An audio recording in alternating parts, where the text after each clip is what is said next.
So today we are going to do a crown ponytail on my little good homegirl here. I'm just going to start off by letting you guys know that if you guys ever see my kids, my dog, my husband, whatever in the background, it's normally a Sunday. On this day I service family members and regulars, so this is not an everyday occurrence, but I just like to let people know ahead of time because I know that there are people that watch these videos that are potential clients, and I don't want you guys thinking that this is like how I run things or how I do things on a regular basis. So today we're going to talk about, while I'm doing this, we're going to talk about people telling you that you're too sensitive. And in my opinion, there's no such thing as that.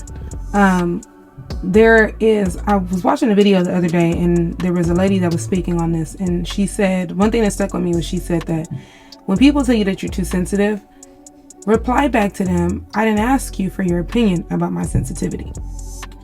There was a book that I read not too long ago called Sensitive is the New Strong by Anita Morjani.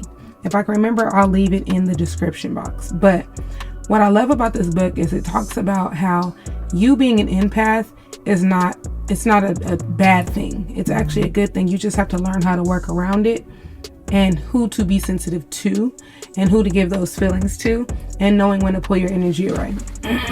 So let me start this message by validating this for you. There is no, when I tell you no, I mean no, such thing as being too sensitive. If it hurts you, it fucking hurts you. And don't let any of God's ghetto creatures gaslight you into thinking or feeling otherwise. Feelings exist for a reason. If you're feeling something in your body, it is valid. Now that we've gotten that out the way, hopefully you feel seen and can feel the virtual hug that I'm sending you. So let's get into it. The absolute best thing that you can do for your inner child and your nervous system is to stop looking for apologies and acceptance from those that hurt you and learn how to validate yourself. Now y'all gonna ask me like, come on sis, what how do I self-validate? What is that even? Well, I'm glad you asked. So self-validation to me means empathizing with ourselves and acknowledging and validating our hurts without needing approval or apology from others. So for myself, when something happens, this is how it looks for me. So I'll tell myself like, damn, well that sucked. I mean, that was hurtful and I definitely didn't deserve that. And so I'm so sorry that happened to us. I'm going to pray on it and allow myself to feel my feelings and find something to do to take care of me. If you do reach out to a safe space, be mindful and make sure that person has a capacity for you don't want to dump. And stop apologizing for your emotions. They exist for a reason. Allow them to just be. One of the things that I've learned is when I don't feel my feelings, and I try to hurry up and be okay, it just comes to bite me in the butt later. It ends up compounding, and now I'm even more upset than I was when the thing first happened. If no one else accepts or understands your pain, it still is very much real and valid. I saw a quote and it said 100% of the people who tell you you're too sensitive are saying it because they don't want to be held responsible for your reaction when they mistreat you. When I was a child, I was bullied severely. It started with the adults around me and then the children I went to school with. It was very isolating, lonely, and traumatic. And it made me question everybody and everything around me.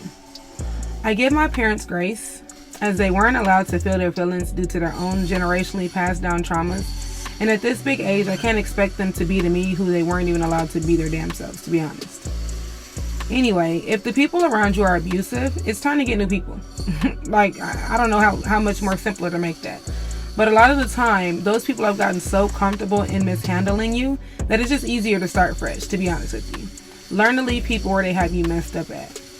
I spent so much of my life, I want to say maybe the first 30 years of my life, I'm 34 now, just to put it into context.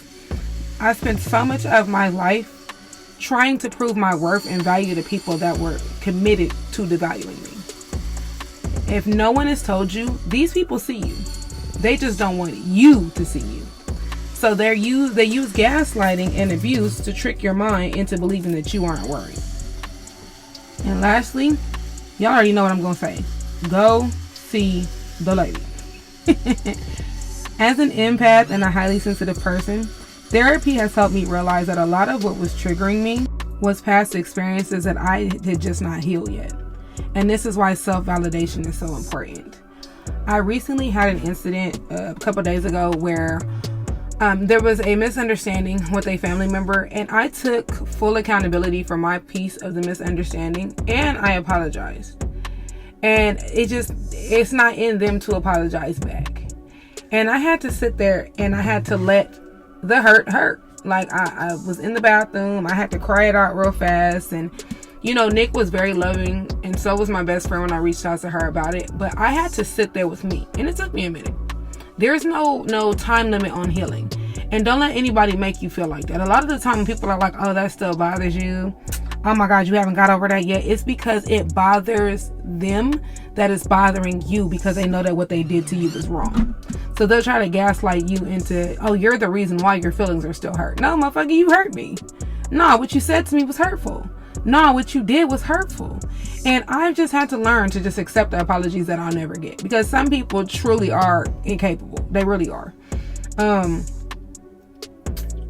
A lot of people, like, I don't know, it's just kryptonite. Like, they just can't I don't know. And I'm going to just say that maybe it's an exercise muscle, because I intentionally am never trying to hurt someone. And when I find out that I did, yeah, of course that hurts, because that's not what I was trying to do, right? But it's not hard for me to say, you know what, I am so sorry, that was not my intention. I truly apologize. I don't understand why that's so hard for other people, y'all.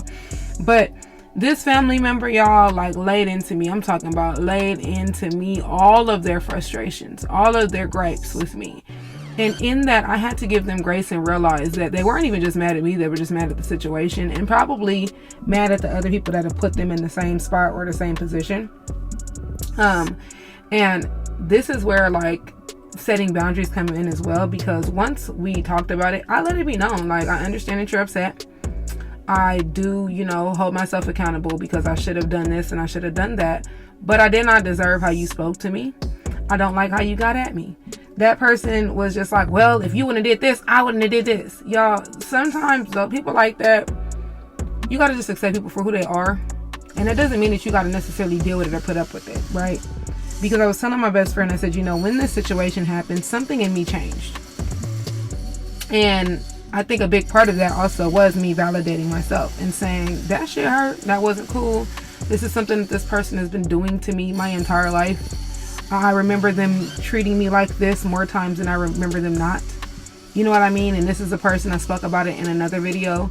This is the same person that's literally just been bullying me since I was a child. So I don't expect any different. But it's okay to validate that still hurts. I remember telling my best friend, I said, I'm upset at the fact that this is even still bothering me, or that this person's behavior is still bothering me, knowing that I know who and how they are, right? But even if I didn't have her to talk to, I had to sit with myself and tell myself, you know what, little me, I'm sorry that this happened to us. You know what, like, at the same time, no, we're grown. We don't have to deal with this. We don't have to put up with this. We don't have to put up with them. We don't have to deal with them, and that's just where I am. It's just, you got to leave people where they have you messed up at. I forgive that individual for me and for my own mental well-being, but a lot of us literally live in, like, this state of, like, fight or flight because of the people that have wronged us. And sometimes you really just got to sit down with you and just say, hey, you know what, life hasn't always been kind to me, people haven't always been kind to me, but from this day forward, we're not having that anymore. And it don't even got to come from a place of anger. Let it come from a place of peace, so that you're at peace with those decisions. But anyway, if you guys want me to, like, break down exactly how I did the braid in the front, I definitely don't mind. Let me know, like, what you guys think about this ponytail, if there's anything else that you want to see. And if you guys have had similar experiences, or if this was helpful to you, let me know that in the comments also. I hope this fills your cup. I hope you guys all have an amazing week. God loves you, and so do I. And I will see y'all in the next video. Bye.